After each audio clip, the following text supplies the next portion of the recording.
Gripezinha, resfriadinho, as perguntas estão no ar para os nossos debatedores. A vida tem que continuar, a economia não pode parar. O que pensam Gabriela Prioli e Tomé Abduche? Hoje eu começo com você, Tomé. Bom dia. Bom dia, Gabriela. Que momento que nós estamos vivendo em nosso país e na história mundial.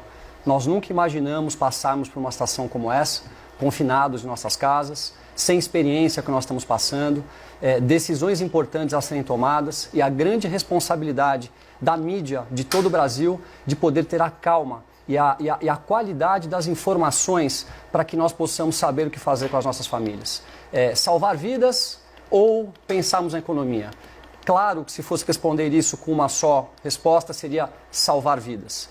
Mas nós temos sim uma grande preocupação com o que vai acontecer no dia seguinte. O histórico mundial de muitos países mostra que os países que ficaram com as suas economias devastadas acabaram perdendo inúmeras vidas por várias situações. Falta de saneamento básico, falta de saúde, falta de atendimento, estradas totalmente sucateadas e acidentes. Então, o que pode vir depois pode sim ser muito mais grave do que está acontecendo agora. Mas, ao mesmo tempo, nós temos hoje uma questão muito séria e decisões importantes para serem tomadas. O discurso do presidente da República, ele teve, sim, aspectos positivos, do meu ponto de vista, e alguns aspectos a quais nós devemos tomar uma reflexão importante entre nós, da mídia, e vocês que nos assistem, pois são as nossas famílias que serão as verdadeiras prejudicadas. Então, eu espero que esse debate de hoje seja um debate de muita responsabilidade, de muito pé no chão, que não tenha nenhum tipo de viés político, e sim informação para que vocês em casa possam se sentir mais confortáveis para poder cuidar das suas famílias e saber quais decisões devem ser tomadas.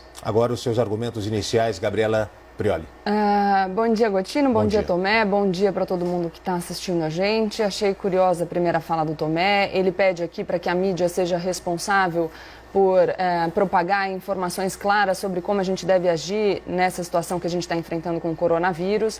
E aí depois ele usa termos muito amenos para se referir ao discurso do presidente da República, que faz exatamente o inverso disso, a partir do momento que ele divulga informações absolutamente contraditórias em relação à sua equipe técnica de como a gente tem que lidar com o coronavírus. Aliás, ele entra em contradição não só com a equipe técnica do governo, né, o Ministério da Saúde, o próprio Ministério da Justiça e Segurança Pública, que recentemente publicou uma portaria conjunta com o Ministério da Saúde falando sobre a eventual prisão de pessoas que descumprissem ordens de autoridades de saúde e sanitárias, mas também num descompasso absoluto com a liderança mundial em saúde, a liderança política mundial. A gente tem aí como exemplo Boris Johnson, primeiro-ministro do Reino Unido, que depois de relutar ainda um pouco sobre essa questão do isolamento, fez um pronunciamento na segunda-feira pedindo para todo mundo ficar em casa e fechando o comércio não essencial.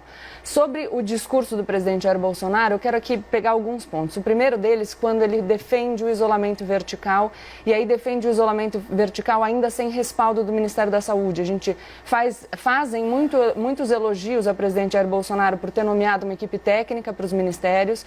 Tenho até considerações a fazer sobre isso em relação a todos os ministérios, mas temos um técnico no Ministério da Saúde e a gente ainda não sabe qual é a posição oficial do Ministério da Saúde, porque quem falou foi o presidente e a gente teve informações hoje de manhã de que ele vai conversar com o ministro Mandetta, então ele ainda não conversou. Por que é importante isolar as pessoas e por que não importa só saber quem é o grupo de risco?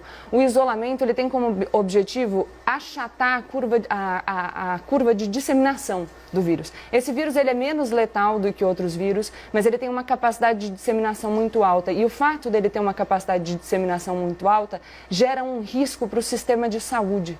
Se o sistema de saúde ficar sobrecarregado, se a gente não tiver mais leito para atender as pessoas, não são só as pessoas do grupo de risco do coronavírus que vão ficar desamparadas, são todas as pessoas que precisarem de atendimento à saúde. Recentemente, o ministro da Saúde, Luiz Henrique Mandetta, falou sobre o colapso do sistema de saúde e disse o seguinte: o que é o sistema de saúde colapsar? Não adianta você ter um plano privado, não adianta você ter dinheiro, não vai ter mais leito.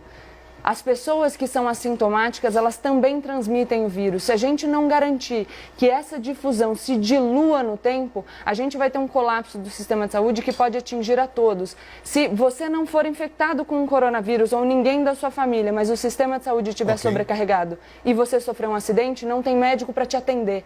Essa é a realidade. E aí o que a gente precisa entender é que o presidente da República se pronuncia em absoluto descompasso com os líderes mundiais e com a equipe técnica do governo. Ok, os argumentos iniciais da Gabriela Prioli.